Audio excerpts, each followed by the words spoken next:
Eu sou Marcelo Carvalho. No vídeo de hoje eu vou falar sobre regressão linear para projetos de pesquisa. A ideia é ajudar o pesquisador nos temas de regressão linear, modelos, resultado e publicação, usando tanto a base R quanto o tidyverse.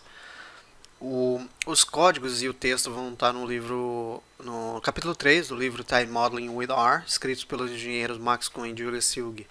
E o que é? São exercícios do capítulo 3, o nome do capítulo é A Review of R Modeling, e o caso prático apresentado pelo Max e pela Julia nessa parte é do Salvatore Mangiafico, onde o pesquisador investiga a relação entre as variáveis temperatura e o cantar de duas espécies de grilos. E ele lança algumas questões, né? Será que quanto maior a temperatura, mais os grilos cantam? Será que o efeito acontece nas duas espécies de grilo que a gente vai investigar? Será que uma espécie canta mais do que a outra? E a hipótese nula diz que não, olha, a temperatura não importa no cantar do grilo, né? Pode subir ou descer, vai cantar da mesma forma, e não há diferença de cantar entre as duas espécies, ou seja, mesmo, igual. Como eu disse, o texto vai estar nesse livro, no livro físico, também na versão online. E aqui eu coloquei um vídeo feito pela PBS sobre o cantar dos grilos, né? Só para contextualizar, o foco não é o cantar dos grilos, sim a forma com que a gente vai construir esses modelos e analisar esses dados. O nome do conjunto de dados é Cricket Chirps, em inglês é cantar de grilo, né? Só para contextualizar. E qual que é o objetivo do vídeo? É facilitar o acompanhamento do conteúdo do livro e aprender algumas funcionalidades da ferramenta R para pesquisa científica, né? E de onde vem, né? Por que eu gastaria meu tempo aprendendo isso? É a necessidade de alocar esforços do pesquisador e que estejam mais voltados para a pesquisa do que no software de análise. E o tidyverse e o tidymodels ajudam muito, porque transforma essa linguagem de código em uma linguagem mais natural para um ser humano compreender. E nisso a gente ganha tempo. A necessidade de desenvolver pesquisas reproduzíveis, né? Aí é que entra por que o código, né? E não o point and click. Exatamente porque se eu desenvolvo uma pesquisa, né, em português ou em inglês e eu mando, sei lá, para o Japão, obviamente que o pesquisador lá ele vai traduzir o texto, né, para a língua dele, mas o código continua o mesmo. Então ele pode apenas inserir os dados ali dentro e replicar o experimento com a mesma consistência. Talvez o resultado saia diferente, mas a consistência será a mesma. Então é para isso. E como fazer, né? Então a gente vai trabalhar com três questões aqui. Será que há relação entre a temperatura e o cantar dos grilos? Né? Essa é a primeira. E a segunda é, se eu separar os dados de 142 países, será que conforme os anos vão passando, a expectativa de vida dos cidadãos em cada país vai aumentando? Né? Essa é uma ideia interessante, a gente já trabalhou com ela há algum tempo, né? Mas com a evolução do Tidyverse e Tidymodels, eles trouxeram algumas funcionalidades que torna essa resposta muito mais fácil, né, de ser respondida. E se os meus dados têm muitas variáveis independentes, né, ou preditoras, há como agilizar a análise de correlação das variáveis de interesse? Então, essa é outra questão interessante que a gente vai responder nesses vídeos, né? Eu vou ver se eu separo em dois para não ficar muito grande. E para onde que vai, né? E quem que é o cliente? São pesquisadores ou profissionais que precisam ou querem aprofundar na análise de dados e melhoristas de processo que precisam usar essas ferramentas no dia a dia. Né? Qual é o resultado? É aperfeiçoar as habilidades na análise de dados, facilitar a compreensão do trabalho por outros pesquisadores, né? Como eu disse, o Tidyverse usa o Design for Humans, né? Ou seja, eu repito sempre que esse pipe que significa e então, a gente vai ver isso aí na prática depois. E melhorar a qualidade das pesquisas quanto à reprodutibilidade. Né? Esse é um fator importante que já vem sendo discutido há algum tempo. E a referência bibliográfica a gente vai ter aqui. Perfeito? Já citei ali que é o livro do Time Modeling with R, do Max Kuhn e Julia Silge, que está na versão 1.0.0. Bom, vamos partir para o código então? Cadê? Vamos achar o R aqui. Beleza, então eu vou colocar aqui três packages. Vamos colocar aqui dados, data. Aí vamos colocar aqui model. Beleza, então a gente vai trabalhar com os pacotes aqui primeiro. Então eu vou colocar só dois pacotes aqui, que a gente vai trabalhar com mais ali, mas o resto a gente tá ali. tidyverse e tidymodels. Ok. Beleza, então quando eu chamo o pacote tidymodels, ele já vai ter uma... Ele já vai... Como ele é um guarda-chuva, é um pacotão, né? Ele vai trazer um pacote chamado model data, que tem uma série de dados que a gente vai usar ao longo do tempo ali dentro. Então a gente vai carregar o dado crickets desse pacote model data. Então, tá aqui. Então a gente vai... Eu vou pegar um slice sample. E vamos colocar 6. Então ele vai trazer aleatoriamente 6 linhas ali. A gente já viu que tem 3 colunas aqui, espécies, temperatura e rate, né, que é a taxa de cantar do grilo. E então a gente vai ter essas 3 variáveis e a gente vai... Vou fazer aqui uma análise exploratória rápida, tá? Então eu vou usar o skimmer, skim, crickets, ok. Então ele já vai trazer os dados mais... ele já vai trazer um resumo maior. Então a gente vai ter o number of rows, ou número de linhas, number of columns, a gente vai trazer... Tem 3 colunas. O tipo e a frequência, né? Então a gente vai ter uma coluna factor, uma coluna categórica e 2 colunas, né, numéricas. Aqui a gente vai ter os dados da coluna factor, da coluna categórica, né? Com o count de cada uma. Então a gente vai ter uma com 17, outra com 14 observações. E aqui a gente vai ter os dados da numérica, né? Que vai ter a média, né? Vai ter se tem faltantes ou não. Aqui a gente vai ter o desvio padrão, Standard Deviation. Aqui a gente vai ter P0, P25, P50, P75, P100, que são a distribuição, e aqui o histograma. Perfeito? Isso é utilizando o pacote skimmer. Agora vamos usar como que é a pronúncia disso aqui.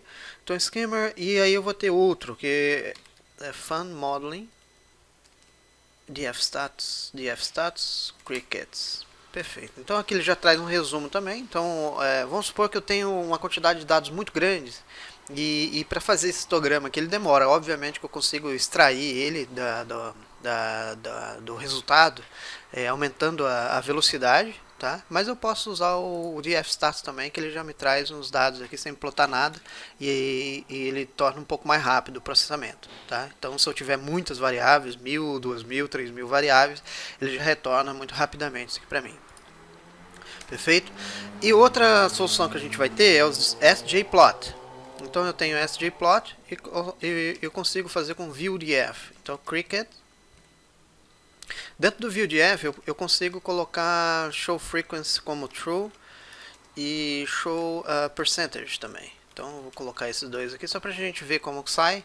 Então esse aqui a gente vai usar bastante no Ames Dataset, por exemplo, que tem um número maior de variáveis, 90, 100 variáveis. Então aqui a gente tem o número do data frame e aqui a gente vai ter as variáveis, vai ter o label, vai ter, se tiver o label, vai ter values, vai ter o value de labels, vai ter a frequência e vai ter aqui a proporção também. Perfeito?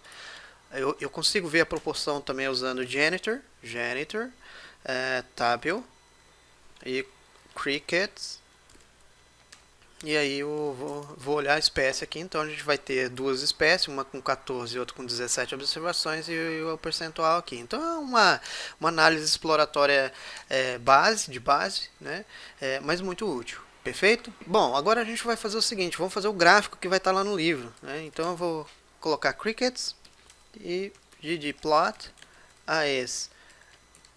no eixo X eu vou colocar temperatura, no eixo Y eu vou colocar a taxa de cantar do grilo e eu vou separar por cor. Então na cor eu vou colocar espécies, ok? Então aqui eu vou colocar geom point e vamos rodar o gráfico. Então aqui a gente já percebe que ele tem diferença, né? Primeiro que a gente percebe que faz sentido, ele tem uma correlação positiva. Então quanto mais aumenta a temperatura aqui, mais aumenta a taxa de cantar do grilo.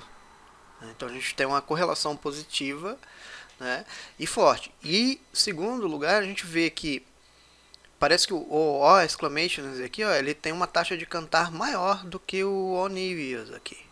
Perfeito?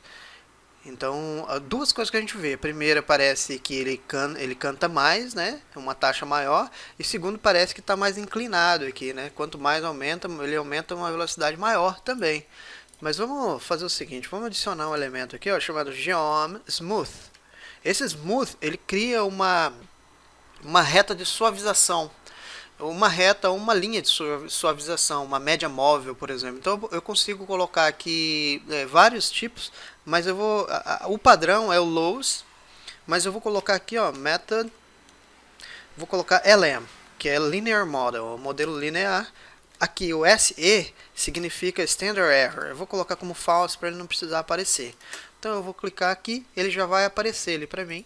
Então ele já mostrou aqui que tem essa correlação.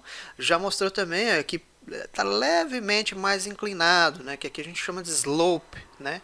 Então ele tem uma inclinação um pouco maior nessa reta aqui. E aparentemente tem diferença, mas será que essa diferença é estatisticamente significante? É isso que a gente vai ver ali na frente. Então, perfeito, a gente já fez ali o gráfico, esse gráfico vai estar lá no livro, e agora a gente vai fazer os modelos.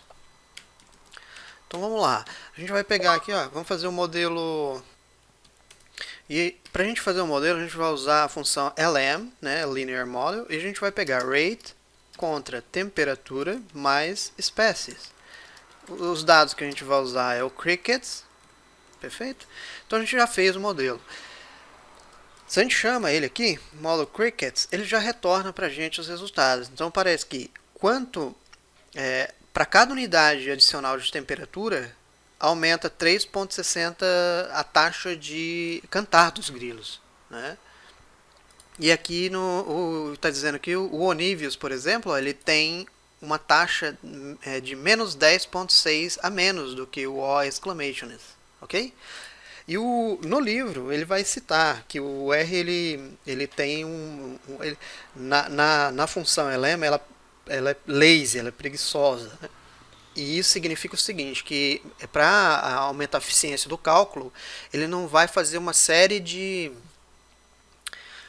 cálculos suplementares que a gente vai ter que usar em funções suplementares. Então, por exemplo, eu vou buscar o summary. Quando eu usar essa função complementar aqui, ele vai trazer os resultados para mim. Então, quando ele traz esses resultados, a gente vai ver, ó, já aqui é o mesmo que está lá em cima, né? Então a gente vai ter o estimate aqui, ó, de 3,60 com níveis com 10,06, canta menos do que o exclamationist. Aqui a gente vai ter o standard error, t-value, e aqui o p-value. E aqui a gente vai ter a significância, então a gente vê que a temperatura aqui, ó, tem uma significância estatística muito boa, né? A gente vai ter o residual, vai ter o coeficiente de determinação, né? Vai ter os degrees of freedom, vai ter o p-value global. Perfeito? E aqui em cima a gente vai ter também o residual num resumo. Só que aí entra o detalhe, né? Como que eu vou pegar todos esses dados aqui e colocar num trabalho científico? Não fica tão bonito, né? Tão legível fazer isso. Perfeito? E demora um pouquinho mais para eu estar explicando. Então a gente vai... o Tidyverse, junto com o Quarto, junto com algumas outras ferramentas, trouxeram algumas facilidades que a gente vai colocar aqui. Então uma delas, por exemplo, é um pacote que a gente chama de pacote Broom. Então o Broom em inglês é uma vassoura, é uma coisa de limpar. Então é mais ou menos isso o resultado. Então a gente vai pegar o modo Crickets e a gente vai usar esse pacote, ó, Broom. E dentro do pacote Broom a gente vai ter três funções. Então a gente vai ter a Tidy. O Tidy, ele vai pegar a mesma, tá vendo? Ele vai pegar esse mesmo resultado aqui. A diferença é que aqui é um data frame. Aqui é como se fosse uma tabela do Excel. Então eu consigo extrair qualquer dado desse aqui com muita facilidade. Diferente desse aqui. Então eu consigo extrair isso aqui e colocar dentro de um texto. Eu vou explicar ali mais pra frente. Então a gente tem essa função Tidy, que ele busca os dados aqui. Resumo, né, uma limpeza nos dados. Aqui a gente vai ter o glance. O glance, ele busca, ele é uma olhada, né, ele dá ele busca um perfil diferente. Então aqui ele busca o R-squared, ele busca os coeficientes de determinação, sigma, statistic, p-value, degrees of freedom, AIC, BIC, Residual, deviance, aqui a gente vai ter o number of observations, ou número de observações. Então a gente vai ter os mesmos dados que tem ali, tá vendo? Então R squared, adjusted value squared, sigma, statistic, p-value, degrees of freedom, EIC, BIC não vai ter lá, residual e o número de observation a gente vai ter. Perfeito? Então todos esses dados a gente vai ter aqui, a gente tem aqui agora dessa forma e com facilidade de extração. E outro dado que é interessante, a gente vai ter aqui, é o augment. Então esse augment, o que é? Ele é digamos que o primeiro, o tidy, ele é um resumão limpo, o segundo é um pouquinho mais detalhado com outros tipos de informação, e esse aqui é o analítico mesmo. Então a gente vai ter, lembra que no exercício de Excel de regressão linear, eu fiz um exemplo na planilha, onde a gente tinha o valor, né? A gente tinha aqui o valor, que aqui vai estar escrito fitted, mas é o valor previsto, né? E aqui é o residual. Então é a diferença entre o valor real e o valor previsto. Então aqui a gente tem o hat matrix, sigma, Cook's distance, standard deviation residual e etc. Ok? Então a gente vai ter uma série de dados aqui. Essas três funções são as funções que ajudam bastante a gente. Como que elas ajudam? Vamos pegar aqui, tidy. Então a gente já viu aqui que já vai ter esses dados aqui que a gente vai conseguir extrair, eu vou mostrar como. Só que aí existe outro detalhe, né? Às vezes para algumas pesquisas a gente quer que apareça naquela menor do que 5%, menor do que 1%, etc. Então a gente consegue fazer isso através de uma função que a gente vai chamar mutate, ou seja, quando eu uso mutate, eu estou fazendo o seguinte, ou eu estou criando uma coluna nova, ou eu estou renomeando essa coluna. Então eu vou colocar aqui, na p-value, vou mudar, eu vou colocar ela aqui, p-value, na coluna p-value, muda para, vou usar um pacote chamado scales, e ali a gente vai ter uma função chamada p-value, e eu vou colocar os dados de p-value ali dentro. Olha lá. A única coisa que ela fez aqui, é mudar desse formato aqui, né, que é de notação científica, para esse aqui. Perfeito? Agora, o que eu posso fazer? Eu posso ir lá e escrever. Então, eu vou colocar aqui meus dados. Pesquisa, por exemplo.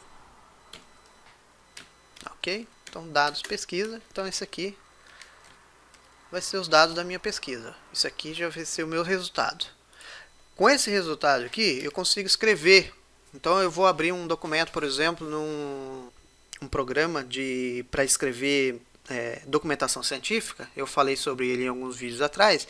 E eu vou escrever. Então ele permite o seguinte, que eu faço uma escrita dinâmica. E o que é isso? Então eu vou colocar o seguinte, para cada unidade, unidade adicional da variável x, né, a taxa de cantar dos grilos variam em y, tendo um elevado nível de significância estatística. Não vou colocar acentos não, tá? Porque é só ideia mesmo. Então isso aqui, vamos supor que eu vou escrever isso aqui no meu artigo lá, né? Só que aí, e por que eu falo que é texto dinâmico? Porque para cada unidade adicional da variável, eu podia colocar da variável temperatura, né? A taxa de cantar dos grilos variam em 3,06, né, tendo elevado nível menor do que 5%.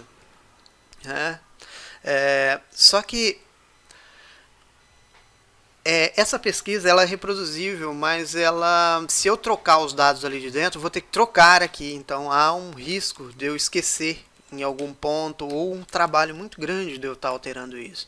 Então eu posso criar um texto dinâmico. Como é que eu vou fazer? Eu vou pegar dados, pesquisa, e vou pegar o term, né?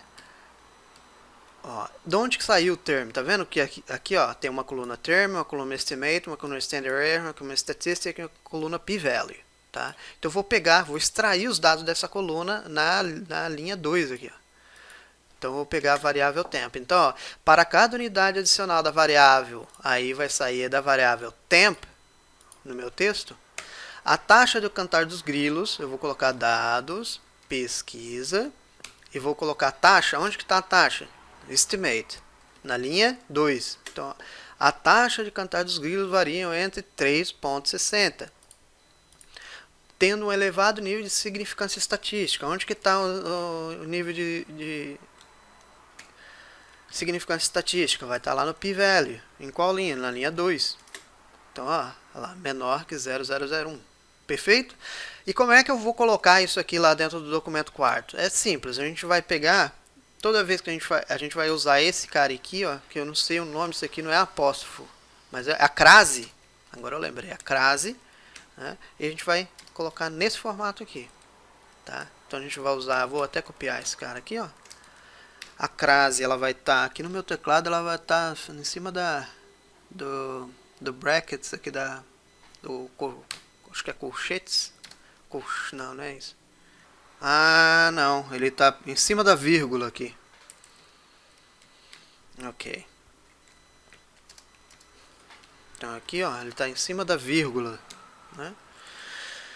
Perfeito? Então eu vou dar um shift em cima da vírgula aqui, ele vai sair esse cara aqui. Quando eu escrever isso aqui, ele vai sair esses textos aqui, ó. E qual que é a diferença? A diferença é que se eu mudar o dado aqui dentro, ele já automaticamente no meu texto, no meu documento, ele já vai alterar aqui. Eu não vou precisar estar lá buscando esses dados, estar alterando esses textos. E isso poupa bastante tempo aí do pesquisador. Perfeito? Bom, outra coisa que a gente vai fazer aqui é o seguinte. A gente vai fazer um modelo de interação. Então a gente vai pegar... vamos fazer a interação. Como? A gente tem um modelo Crickets, certo? E agora a gente vai fazer um modelo Crickets com interação. Então a gente vai pegar o LM e vamos pegar rate, temperatura, mais espécies, mais temperatura, espécies. A gente está fazendo uma interação essas duas variáveis. É como se fosse o seguinte: a gente pega uma variável água, uma variável adubo, e depois a gente pega a variável multiplicado pelo adubo. Então, assim, o resultado da variável água, da variável adubo isoladas, talvez ela dê um resultado. A interação da variável água e adubo talvez dê outro resultado no experimento, tá? Então a gente vai fazer isso. A gente vai pegar data, então cricket. Perfeito, aí a gente vai rodar o modelo. Opa! Espécies. Species. Perfeito. Então a gente vai ter esses dois modelos aqui. Então a gente vai pegar Summary, Model Crickets. Tá, continua lá. Ela continua aqui. Não é... Essa interação parece que ela não é tão relevante, mas vamos fazer o seguinte. Aí lá no livro vai estar isso também. A gente vai comparar esses dois modelos para saber se esse resultado de interação aqui, ó, ela é relevante. E por que eu coloquei essa interação aqui? Porque lá no livro ele vai estar explicando os objetivos da fórmula dentro de um cálculo de regressão. Então você consegue colocar aqui a interação. Você consegue colocar uma fórmula alterando, por exemplo, a temperatura de graus Celsius para Fahrenheit, ou para outro tipo de cálculo que você quiser, né? Você consegue fazer uma série de coisas na fórmula, inclusive fazer cálculos polinomiais, etc. Ok? Então, isso vai estar bem explicadinho lá no livro, eu quis só colocar esse exemplo. Então, agora a gente vai fazer uma nova... comparando o modelo Crickets com o modelo Crickets com interação. Então a gente já viu aqui que não tem significância estatística, não tem diferença, perfeito? Não há diferença tão relevante entre os dois tipos de modelo, com interação e sem interação. A gente vai optar por não fazer ele com interação, no caso, perfeito? Agora a gente vai fazer o seguinte: imagina que nós temos outro cenário onde eu quero fazer esse modelo aqui, mas eu quero fazer um modelo para cada tipo de espécie. Como que eu faço isso? Eu posso fazer extrair os dados ali manualmente, ou eu posso fazer isso aqui, ó, model. Vamos pegar model espécies? Não, vamos pegar o seguinte, ó, crickets, e aqui dentro eu vou usar group nest e vou escolher como que eu quero agrupar e como que eu quero aninhar. Então vamos lá, ó. Fiz isso aqui. Quando eu uso essa função group nest, ele aninha. O que é aninhar? Ele vai criar uma coluna aqui, ó, chamada data, com dados, e aqui ele vai jogar todos os dados dessa espécie aqui, que eu defini aqui, ó, agrupar por a variável espécie. Então ele agrupou todos os dados da exclamations aqui, e agrupou todos os dados do níveis aqui. Então ele guardou isso dentro de uma variável chamada de lista, uma lista, que vai estar aqui dentro esses dados, vai estar escondidinho ali. Perfeito? Então o que eu consigo fazer com isso? Eu consigo, por exemplo, usar funções, olha, eu quero fazer um modelo dessa espécie aqui. Eu vou fazer um modelo que vai lá dentro desse cara aqui, desses dados, vai lá e faz o modelo, extrai os dados para mim. Depois, terminou desse, ele vem aqui para o níveis, vai lá, faz o modelo ali dentro, extrai os dados para mim. Como é que a gente vai fazer isso? É isso que a gente vai fazer agora. Então eu vou salvar esse dado aqui, ó, data cricket ou data species. Vamos colocar data species no nome, né? Tá? Então data por species, tá? Aqui, quando a gente clicar aqui, ó, data species, beleza. Então ele já vai estar ali dentro. Então agora o que eu vou fazer? Eu vou pegar data species e vou usar algumas outras funções. Então eu vou criar uma coluna chamada modelo, tá? E vou fazer uma função chamada map.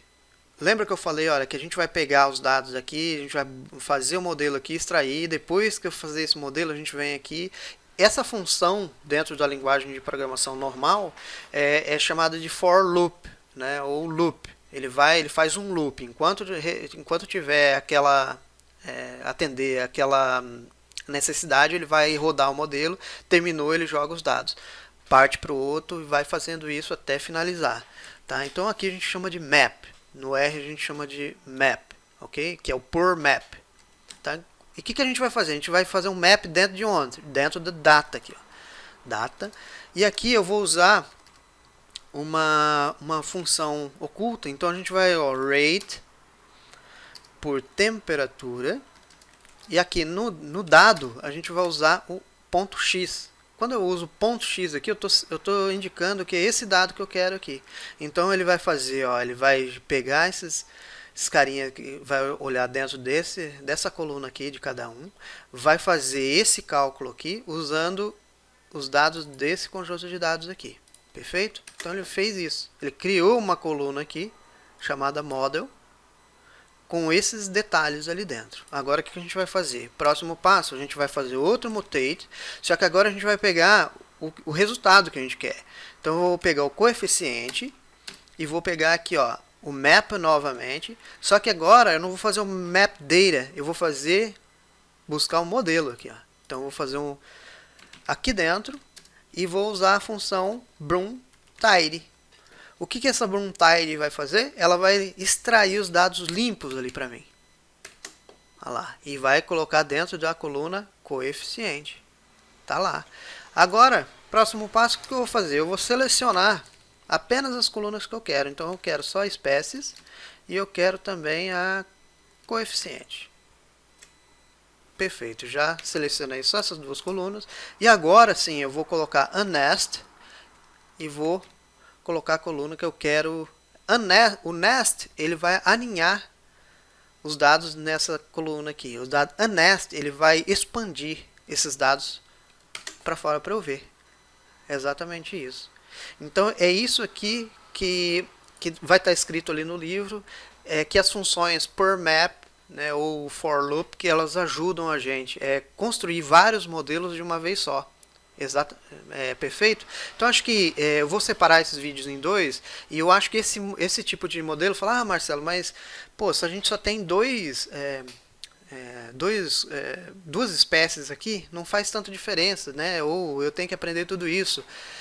Mas imagina o seguinte, teve uma reportagem de três economistas e um chamado Samuel Pessoa, que ele estava medindo o gasto, a proporção do PIB gasto com aposentadorias, com INSS no Brasil. E ele falou, olha, eu medi lá em 140 países, fiz um cálculo, fiz uma análise estatística, identificando que o Brasil gasta 14%, o segundo, se eu não me engano, maior gasto com previdência do mundo e tal, com 12% da população aposentada. Isso pode trazer um problema em 2040 e tá. E ele fez uma análise estatística com 140 países. Então, tu imagina eu fazer uma análise de regressão com 140 países, eu vou precisar fazer 140 modelos. E como que eu faço 140 modelos? É exatamente isso que o PowerMap faz pela gente e é exatamente isso que a gente vai trabalhar no próximo vídeo. A gente vai fazer o modelo com 140 países, a gente vai fazer modelo explicando aí dados de previdenciários, a gente vai explicar apenas a expectativa de vida ao longo do tempo. Perfeito? Eu espero que esse vídeo tenha ajudado. Agradeço aí quem assistiu até aqui. Um grande abraço e até o próximo vídeo.